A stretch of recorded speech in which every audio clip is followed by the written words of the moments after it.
Mesdames et messieurs, bonjour. Nous allons maintenant passer à la cérémonie de remise des diplômes à nos jeunes doctorants et doctorantes. Remise qui va être effectuée en la présence de M. Christian Bréchot, directeur général de l'Institut Pasteur, de Mme Monica Sala, directrice déléguée à l'enseignement, et de Mme Susanna Celli, directrice de notre programme international PPU. Et donc, je convie à monter sur l'estrade le premier d'entre eux, M. Amel Kevin Alam Eman, qui va donc nous présenter un résumé de son travail de thèse. Merci. Mesdames et messieurs, bonsoir. Je suis Amel Alam Eman Amel Kevin. J'ai passé ma thèse à l'unité de génétique mycobactérienne auprès de l'équipe de Brigitte Jiquel.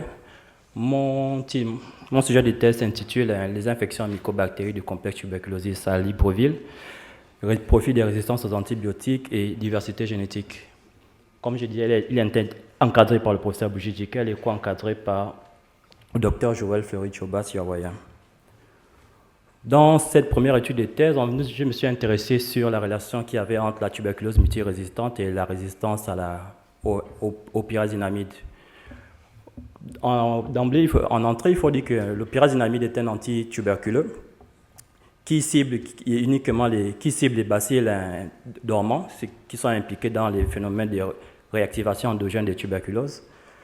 De ce fait, le pyrazinamide occupe une place de choix dans le traitement antituberculeux de première ligne comme de seconde ligne. Mais cependant, aucun test de sensibilité aucun test de diagnostic rapide n'est commercialisé pour le diagnostic, pour identifier les mutations associées à la résistance au pyrazinamide. Aussi, certaines études mentionnent que 50% des souches multirésistantes, c'est-à-dire résistants à la fois à la rifampicine et à l'isoniazide, sont résistants au pyrazinamide, et que ce taux augmente lorsque ces souches multirésistantes acquièrent une résistance supplémentaire au fluoroquinolone. D'où la question que nous sommes posée était de déterminer à quel moment est-ce que ces résistances au pyrazinamide intervenaient-elles par rapport aux souches quand elles sont sensibles ou résistantes à l'isoniazide. Pour ce faire, nous avons collectionné 272 échantillons à Paris et à Shanghai, et nous avons typé le gène PNCA de ces différentes souches. Nous avons identifié les différents profils de résistance. C'est possible de pointer le pointeur? Okay, merci. Nous avons identifié les différents profils de résistance sensibles aux antibiotiques de première ligne, les souches monorésistantes à l'isoniazide, les souches multirésistantes et résistantes au fluoroquinolone et multirésistantes et résistantes aux aminoglycosides. Et nous avons identifié que les mutations associées à la résistance au pyrazinamide surviennent généralement lorsque la souche est à l'état de MDR, c'est-à-dire après l'acquisition de la résistance à la rifampicine et à l'isoniazide. Ça, c'était pour ce qui est de cette première étude. Dans la seconde étude, nous nous sommes attelés à développer une méthodologie moléculaire permettant de caractériser la tuberculose à Libreville au Gabon. Nous savions que le Gabon était, selon l'OMS, considéré comme un pays à forte incidence de tuberculose et qu'en dépit de ce fait, il n'existe pas de structure de laboratoire de type P3 pour pouvoir mener à bien les études, des tests de sensibilité pour le traitement des patients. Donc, pour ce qui est du diagnostic, il faut dire que de 1997, depuis la date de création du programme de lutte contre la tuberculose jusqu'à 2003, la microscopie était l'unique outil de diagnostic de la tuberculose. Dès 2014, avec l'instauration de l'automate GeneXpert, ceci a permis d'ouvrir la voie aux analyses moléculaires. Ainsi donc, notre sujet a été, à partir du résidu GeneXpert, non utilisé pour le test, de caractériser la tuberculose à Libreville en identifiant les profils des résistances acquises aux antibiotiques, par le séquençage des différents gènes des résistances connus et par le génotypage de ces différentes souches. Sur un échantillonnage de 159 expectorations à microscopie positive collectées, nous avons identifié des profils des résistances sensibles à la rifampicine et à l'isoniazide, 19 cas de tuberculose multirésistante, dont 4 cas de tuberculose multirésistante et résistante au pyrazinamide, un cas de tuberculose résistance également au fluoroquinolone et à streptomycine, et 15 cas de tuberculose multirésistante uniquement. Le génotypage par polygotypage nous a permis d'identifier la structure de la population, comme nous le voyons ici. Et cette structure est majoritairement dominée par les souches du clade Latin American 10, Cameroun, Harlem 3, Latin American 1. Nous avons également identifié dans cette étude un clade de souche Beijing multirésistante, ce qui a été notre inquiétude en caractérisant ces souches, parce que dans la sous-région d'Afrique, au Cameroun, au Ghana, au Niger, ces souches sont décrites comme étant sensibles, sont décrites comme étant avec un phénotype sensible aux antibiotiques généralement. Voici un peu présenté mon travail de thèse pour ces 3 années. Merci.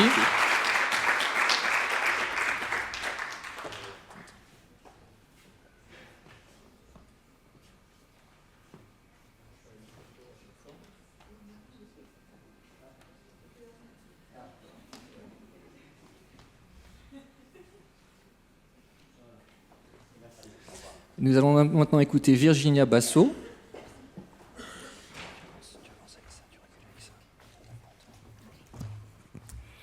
Bonjour à tous. I'm going to switch back in English, sorry. So I'm Virginia Basso, I'm Italian. I'm part of the PPU program.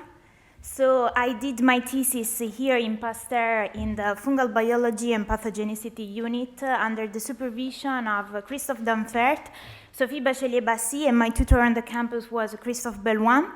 And I worked on the identification and characterization of transcription factors involved in morphogenesis in the human fungal pathogen Candida albicans. So I work with this fungus, which can be either a commensal of humans, so completely innocuous, or it can be also a pathogen. So this dual nature of Candida albicans actually depends on the fact that it can switch between the unicellular yeast form and the filamentous form. They could be either pseudo-hyphae or true hyphae, and this mechanism is very well regulated by several transcription factors. But there are still a lot of question marks about those transcription factors. So during my PhD, I characterized 2 of those transcription factors, namely SKIN7 and ORF19217. In particular, I was able to characterize the molecular network of SKIN7 and the implication of the gene ORF19217 in virulence. But however, we need still a lot of work to do about the dual nature of Candida albicans and the strange case of this dual personality. So thank you very much.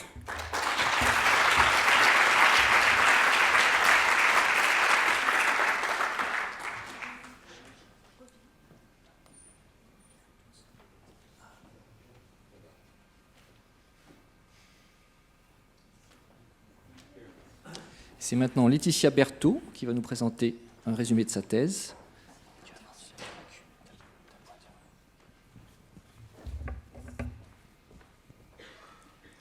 Bonjour, j'ai réalisé mes travaux de thèse dans un premier temps dans le laboratoire de Alice Dautry, puis dans celui de M. Philippe Sansonetti, sous la direction de Nathalie Sauvonnet, sur le rôle des protéines courbant les membranes dans l'odocytose indépendante de la clatrine, suivie par le récepteur de l'interleukine 2. Le récepteur de l'interleukine 2 est très important pour la réponse immunitaire. Il est composé de 3 chaînes, alpha, bêta et gamma. Lorsque le récepteur rejoint son ligand IL-2, il permet la production de cellules immunitaires qui vont permettre de protéger les êtres humains contre les pathogènes. Lorsqu'on a une mutation sur une des chaînes de ce récepteur, on ne peut plus produire ces cellules immunitaires. C'est une maladie rare, génétique, aussi connue sous le nom des bébés bulles. Mon travail de thèse a permis de travailler, d'une meilleure compréhension sur l'entrée de ce récepteur dans la cellule. Pourquoi c'est important de voir comment il rentre dans la cellule? C'est parce que ça permet d'éteindre ce signal de production de nouvelles cellules. C'est un moyen d'équilibre entre la production de nouvelles cellules et la destruction de ces dernières. Cette maladie est létale à partir de l'âge de 1 an du fait qu'il n'a pas de réponse immunitaire.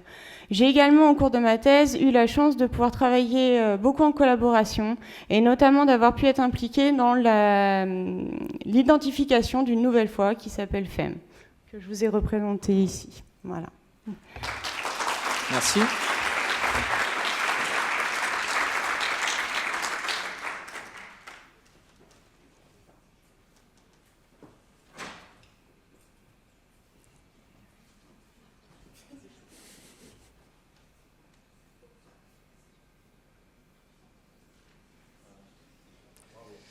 Merci. C'est maintenant au tour de Benoît Besson.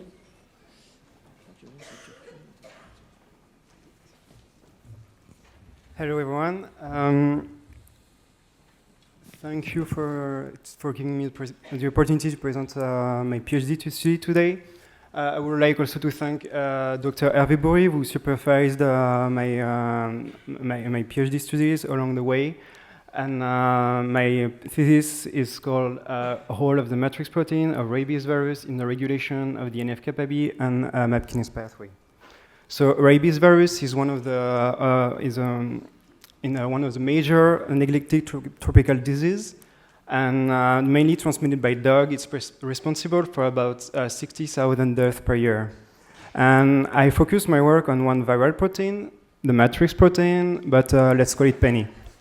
So Penny is responsible for is involved in the pathogenesis as well as escape to the human response. And on that matter, I showed that Penny interacts with a bunch of very good buddies, complex of proteins. So Penny seduces Leonard, and Rajesh is scared of Penny because, you know, she's a woman. And so Leonard cannot go to the moon anymore, and Sheldon's habits are disturbed. So the pathway underneath the NF-κB and MAP kinase pathway are compromised, and so is the human response. Now, if we mutate the matrix protein, if we give an ape costume to Penny, Leonard is not seduced anymore by Penny, and Rajesh is not scared anymore.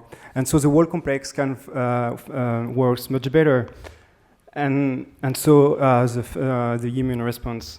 Now, what's very interesting is the interaction of the matrix protein with this complex is so important that if we compromise it, mice, it takes 4 extra days for the virus to kill a mouse. Thank you, everyone, and if you give a penny about my work, you can talk about it later. Merci.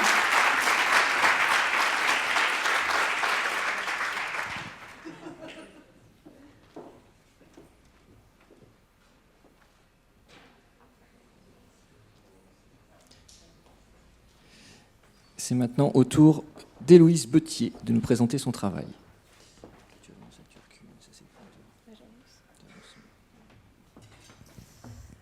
So good afternoon. My name is Héloïse Bettier.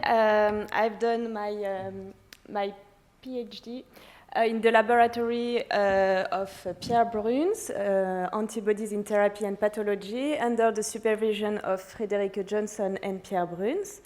And my PhD project was to study the role of platelets and neutrophils during anaphylactic reactions. So just to have an overview, if we consider that platelets are the famous macarons and the neutrophils cupcakes, when there is a presence of an allergen, there are specific antibodies against this allergen that will create an immune complexes and then activate those two cells. And then that will lead to thrombi, which are platelet aggregates, and also platelet-neutrophil aggregates. And those two consequences will lead to vasoactive mediator release, which are inside of the platelets, and that will lead to anaphylactic shock. Thank you very much. Merci.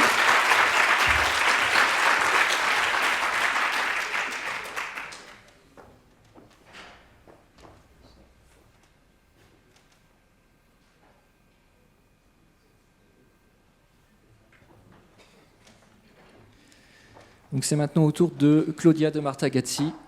de nous présenter son travail.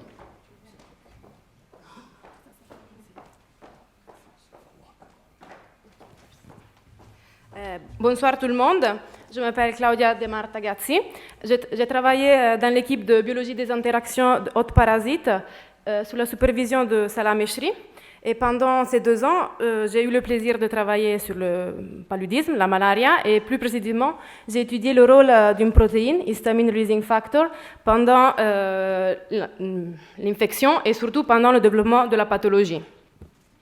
Donc, qu'est-ce qu'on a fait tout au début de la thèse? C'était de prendre le parasite et le modifier génétiquement. Oh, pardon.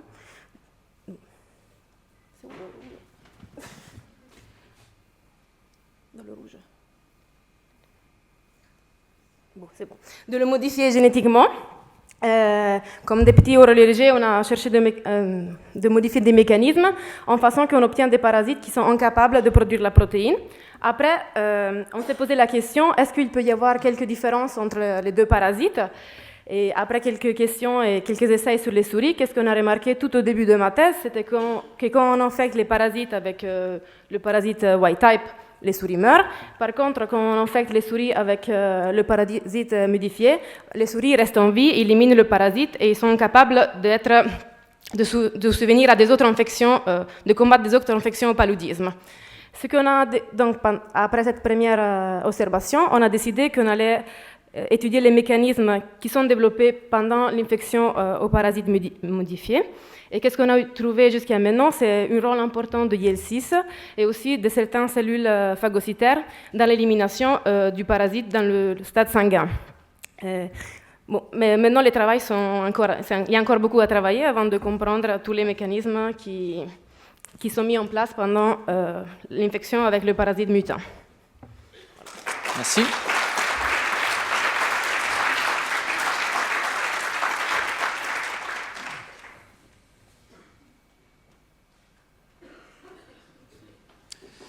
La doctorante suivante est donc Amy Diallo.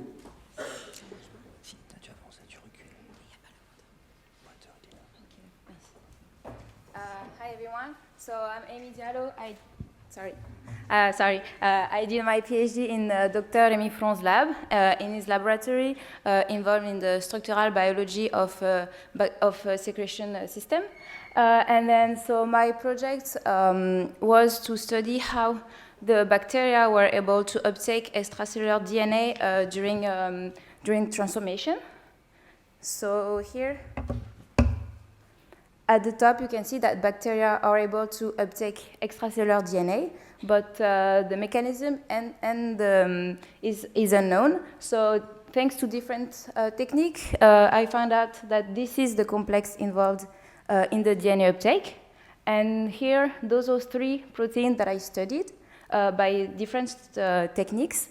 And here, this is just an example of what we can do with the facility of electron microscopy. And I solved the structure of the complex formed by those 2 proteins. And now the rest of the protein is for the rest of the team. Thank you. Merci.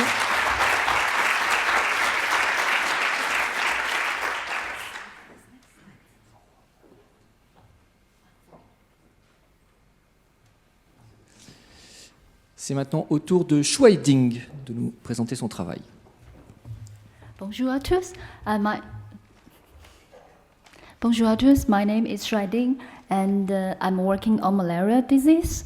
My thesis is mainly focused on the histone-lysine methyltransferase. We want to validate some gene essentiality and try to find if we could find some new drug targets for the disease. That's my daily life. That's how the Plasmodium looks like under the microscopy. And we ask lots of key questions centered on the complicated life cycle. And I spend hours in the dark room to looking forward some expected pattern happened, beautiful green and red. Lastly, that's the other main result we're looking for, to try to identify the occupancy with some specific gene. Okay, the circle is a single shape, but a single closed shape, but there's never end. It's also an eternal circle.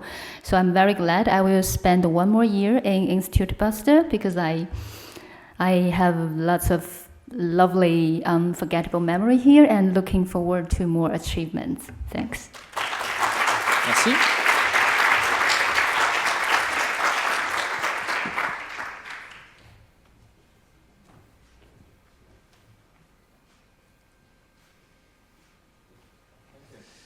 Merci. La personne suivante, Simia Drini, est une étudiante du programme international PPU.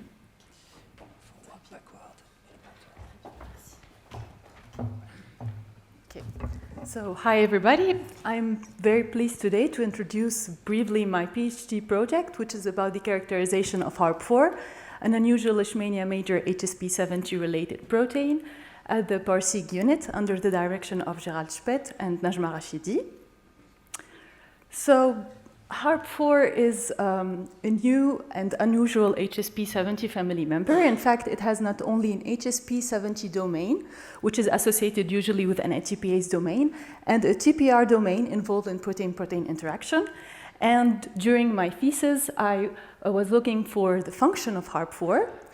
And actually, the first function that I have identified is its implication in morphological changes during the logarithmic to stationary phase. In fact, during this transition, HARP4 is degraded, and we have identified two mechanisms of degradation. The first one is the proteasome machinery, and the second one is an unknown protease. This degradation is associated with morphological changes and the passage from the non-virulent parasite to a virulent parasite.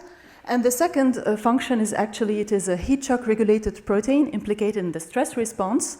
In fact, the protein is no longer degraded after a heat shock, but is more implicated in other functions, such as protein folding, as it has been shown that is interacting with chaperones, such as HSP90 and HSP70. With this, I would like to thank PARSIG unit, Gérald and Najma for their supervision, our collaborators, my tech committee, and the PPU program, Institut Carnot, and the FRM for the financement, and you for your attention. Thank you very much. Merci.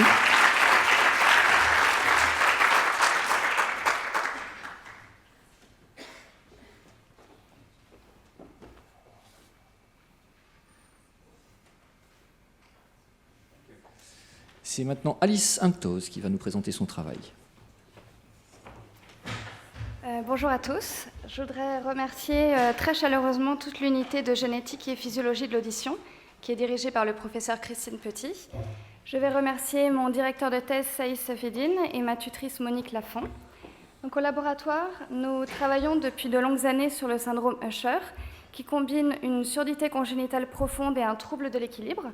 Que vous pouvez voir en haut à droite, la souris a un comportement circulaire. Et pendant ma thèse, j'ai eu l'occasion de travailler sur un très beau projet où on utilisait la thérapie génique virale pour essayer de restaurer l'audition et l'équilibre. Et nous avons réussi à restaurer de manière partielle l'audition, mais de manière totale l'équilibre de nos souris, comme vous pouvez le voir sur la vidéo en bas à droite. Je vous remercie beaucoup.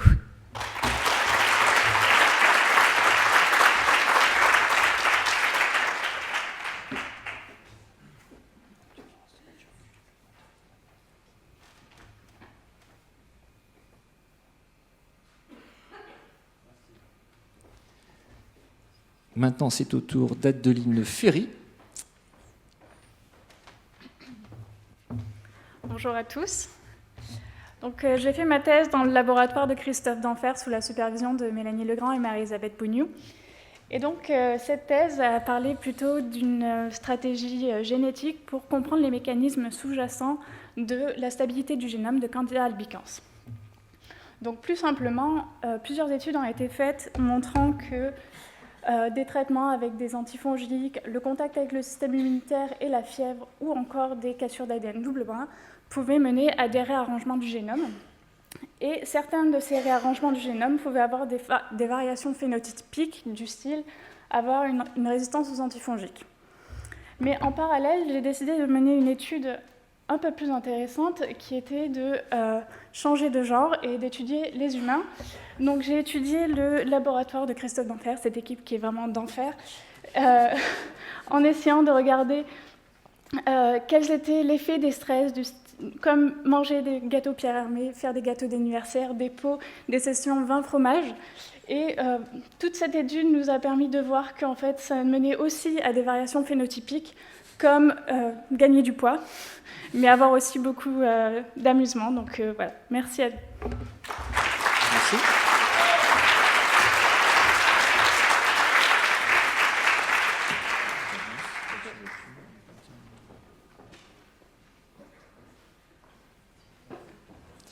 Cécile Faure va maintenant nous présenter son travail de thèse.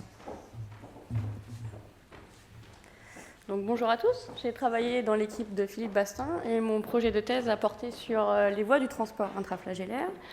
Donc, le transport intraflagellaire peut se comparer au transport en commun d'Île-de-France, c'est-à-dire au métro parisien ou au RER. Donc, sur cette vidéo ci-contre, nous pouvons voir que les trains IFT sont concentrés à la base du flagelle et que les trains IFT transitent de la base du flagelle vers son extrémité distale du cil, de manière bidirectionnelle.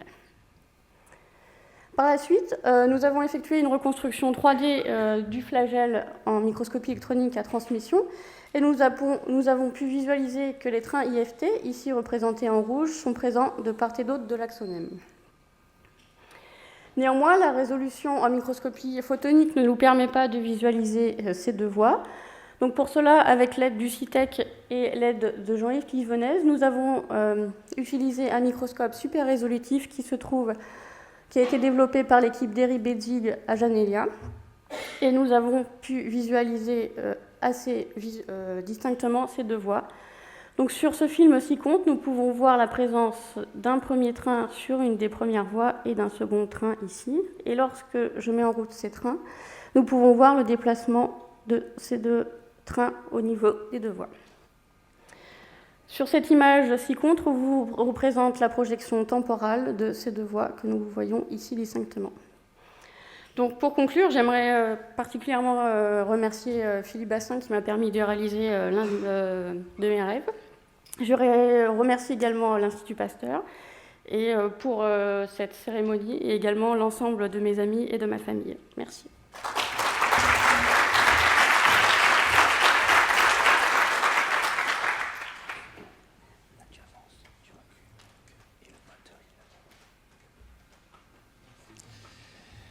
Le doctorant suivant est Malamine Gassama, et je crois que c'est un jour tout particulier pour lui, parce qu'on m'a dit que c'était son anniversaire aujourd'hui. Bon anniversaire! Bonjour à tous. Je vous présente mes travaux de thèse qui portent sur l'estimation des risques attribuables et de la fraction préventive dans les études de cohorte. Donc, ce travail a été réalisé au sein de l'unité UMR 1181 biostatistique, biomathématiques, pharmacoépidémiologie et maladies infectieuses qui est dirigée par Didier Guillemot et j'ai été encadré par Anne Thibault et Jacques Bénichou et mon tuteur était Mathieu Picardo. Alors dans ce travail de thèse, nous nous sommes intéressés à deux mesures d'impact. Donc la première, c'est le risque attribuable qui mesure la proportion de cas qui sont attribuables à une exposition donnée. Et la dernière, c'est la fraction préventive qui mesure la proportion de cas qui sont potentiellement évités si tout le monde était exposé. Donc il faut noter qu'en survie, lorsqu'on interprète la probabilité de la maladie comme la probabilité d'événement jusqu'à un temps T, c'est-à-dire la fonction de répartition ou bien la fonction de survie, on peut définir ces deux mesures comme fonction du temps. Donc le risque attribuable qui va être estimé par cette fonction-là et la fraction préventive qui va être estimée en utilisant les fonctions de survie. Donc nous avons dans un premier temps comparé les méthodes d'estimation du risque attribuable par les simulations et nous avons appliqué ces méthodes à la cohorte E3N, études épidémiologiques auprès de femmes de la Mutuelle Générale de l'Éducation nationale et nous avons estimé qu'environ 9% de cas de cancer du sein sont attribuables au traitement hormonal de la ménopause.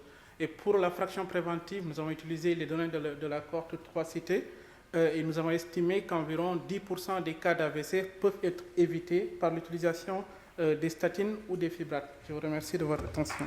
Merci.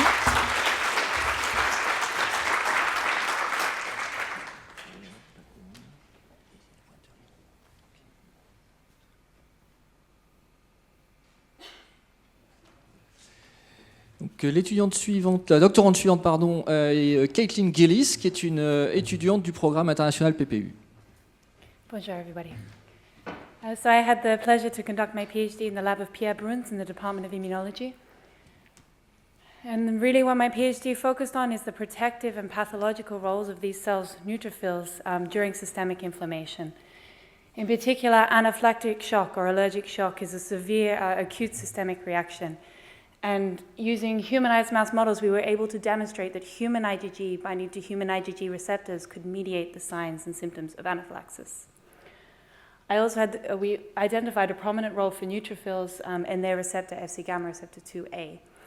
I also had the great pleasure to be engaged in a clinical study, NASA, which is not the space program, but rather stands for neutrophil activation in systemic anaphylaxis. And we were able to identify markers of this pathway in anaphylaxis in human patients. But most particularly what I want to say now is a great thank you to the Pasteur community that's been my home for the last 4 years. Wow. And I just wanted to say that I came to Pasteur from the other side of the world, and it's a great pleasure for me today to talk about welcoming the international community and to be able to see the concrete changes that have happened in Pasteur in my time here to make us strangers feel more welcome. The Pasteur, the PPU program, has undergone some significant setbacks, and it's recovered and become stronger for that. And I would also like to mostly appreciate the leaders, the mentors, the great scientists, and the excellent friends that I've made here. Thank you. Merci.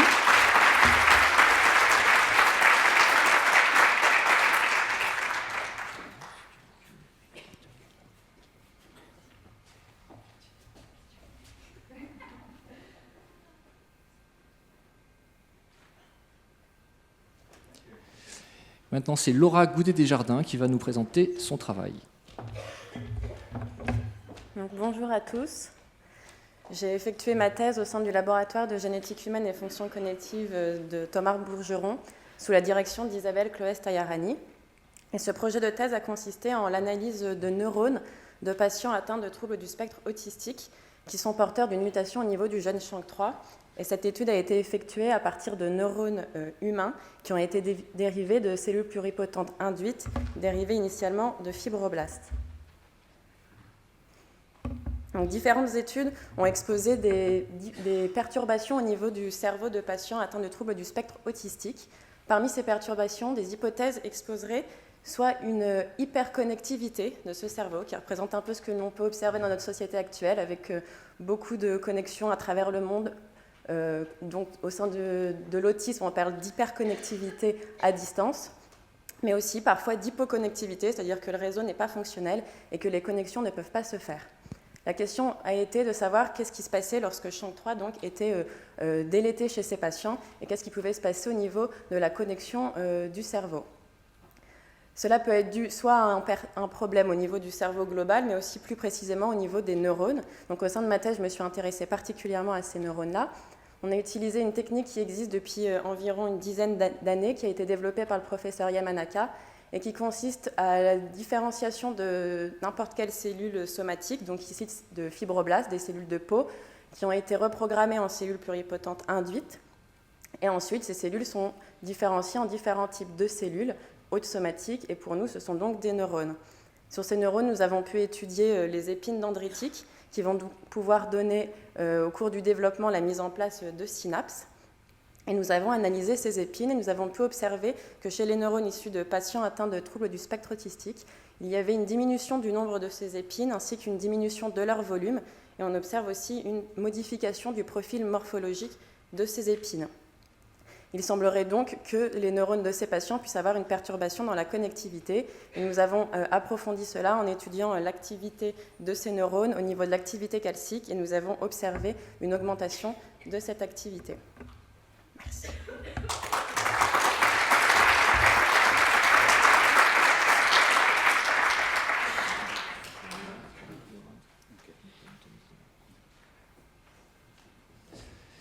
C'est maintenant Léonard Jarzybowski qui va vous présenter son travail. Bonjour à tous. Je ne savais pas trop si j'allais présenter en français ou en anglais. J'ai fait en anglais la slide, mais finalement je vais présenter en français, c'est plus simple. Je vous présente aujourd'hui très rapidement, très succinctement mon travail de thèse que j'ai fait dans l'unité de génétique fonctionnelle de la souris sous la direction de Jean-Jacques Pantier, mais dans l'équipe de Michel Cohen-Tanucci. Et donc, travail de thèse qui consistait à étudier l'activité de biogénèse des ribosomes et son rôle dans le système hématopoïétique, enfin dans les cellules souches de manière générale. Alors, qu'est-ce que c'est que la biogénèse des ribosomes? J'ai eu peur que ça ne marche pas. D'abord, qu'est-ce qu'un ribosome? Le ribosome, c'est une structure cellulaire qui permet de synthétiser les protéines dans la cellule, un peu comme un marteau permet de fabriquer un meuble, en fin de compte. Sauf que généralement, on s'intéresse plus au meuble et pas à comment est fabriqué le meuble et pas tellement à comment est fabriqué le marteau. Donc moi, mon sujet de thèse, enfin mes projets de thèse ont consisté à étudier la biogénèse des ribosomes. Je n'arrive pas à savoir si on m'entend bien, mais d'accord, très bien. À savoir donc comment les ribosomes sont faits, donc comment le marteau finalement est fabriqué. Et donc c'est un processus qui est très complexe, qui implique des centaines de facteurs, et donc qui permet de partir donc de morceaux de bois et de morceaux de fer pour faire le manche et la tête du marteau, et enfin assembler le marteau en entier, donc complet. Et donc j'ai étudié donc ce processus et dans différents modèles, principalement chez la souris. Voilà. Merci.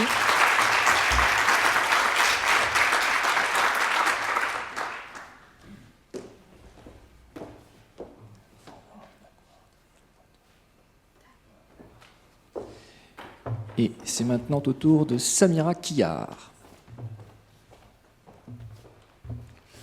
Bonjour à tous. Bonjour à tous. J'ai réalisé ma thèse au sein de l'unité.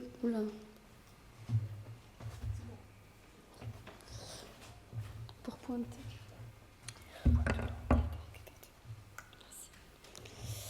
Bonjour à tous. J'ai réalisé ma thèse au sein de l'unité de génomique virale et vaccination sous la direction de Dr Pierre-Olivier Vidalin. Le sujet de ma thèse a porté sur l'étude de molécules antivirales originales ciblant les fonctions cellulaires et la réponse immunitaire innée. Alors, très succinctement, donc, des systèmes de criblage ont été développés au laboratoire afin d'identifier des molécules antivirales à large spectre ciblant l'hôte. Et ces systèmes de criblage sont basés sur l'utilisation de virus recombinants exprimant la luciférase comme rapporteur de la réplication virale. Et ces virus sont la rougeole et le chikungunya. Ceci a permis de cribler diverses chimiothèques. La chimiothèque nationale et une chimiothèque donc, qui vient d'une start-up qui est ici à Paris, Chemix Infinity. Et ceci a permis ainsi d'identifier des molécules, des familles, de nouvelles familles chimiques qui n'ont jamais été identifiées auparavant comme étant des antiviraux à large spectre. Un autre système de criblage a permis dans ce cas-là d'identifier une molécule immunostimulatrice. Et voilà, donc je voudrais donc pour ce travail remercier toute l'unité de génomique virale et vaccination, remercier la DGA et l'Institut Pasteur qui m'ont permis de réaliser cette belle aventure, et remercier ainsi donc mon directeur de thèse, Pierre-Olivier Vidalin, Frédéric Tangy, et mes parents qui sont présents ici, qui ont toujours cru en moi. Je vous remercie pour votre attention. Merci.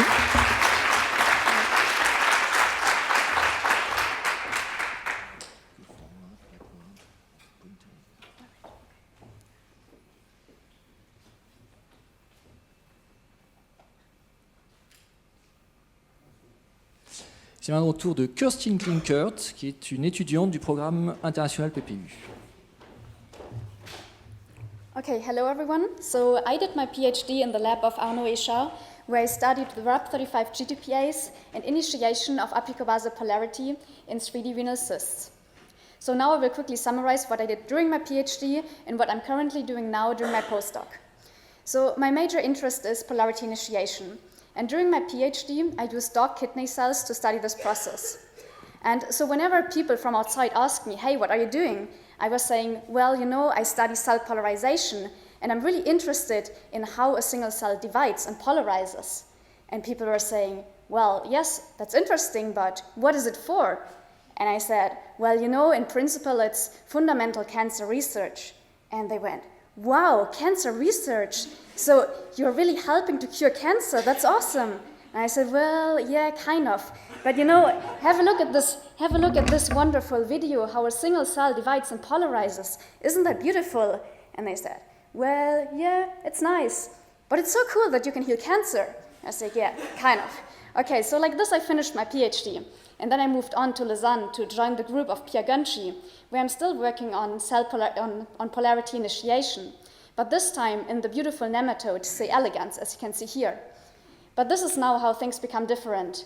And I don't mean only the obvious morphological differences between a dog and a worm, because at the single cell level, they actually do look quite similar.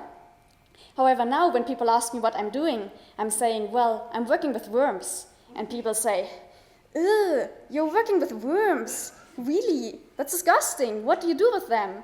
And I say, well, you know, I dissect them to study the amazing process of cell polarity. And they are saying, so, well, you're chopping worms apart in little pieces, and this is your profession? And I say, well, yes, kind of, but I prefer to call this a scientist. Okay, thanks. Merci.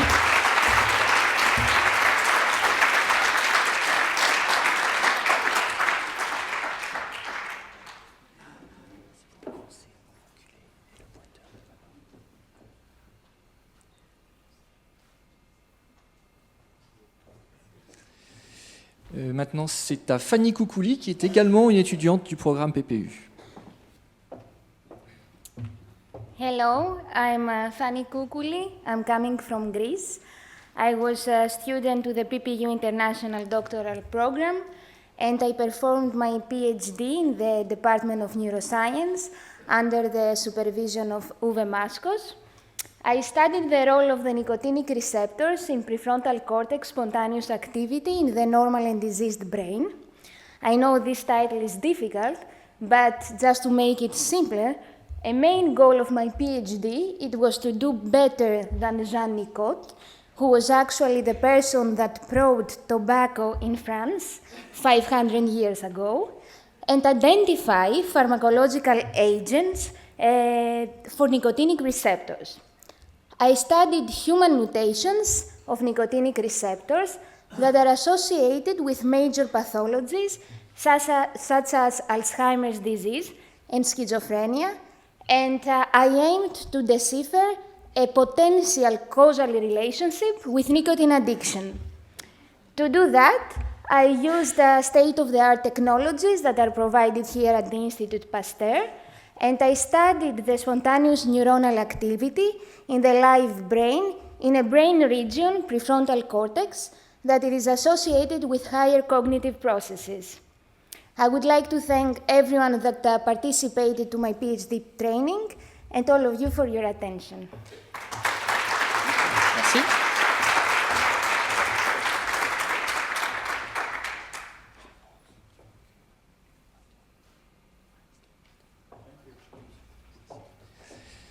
C'est maintenant Michael Coutero qui va clôturer cette première partie de remise de diplôme. Okay, good afternoon everyone. So I just achieved my PhD on the identification of Listeria monocytogenes secreted RNAs in infected mammalian cells, and this work was performed under the supervision of Professor Pascale Cossard in her bacteria cell interaction unit.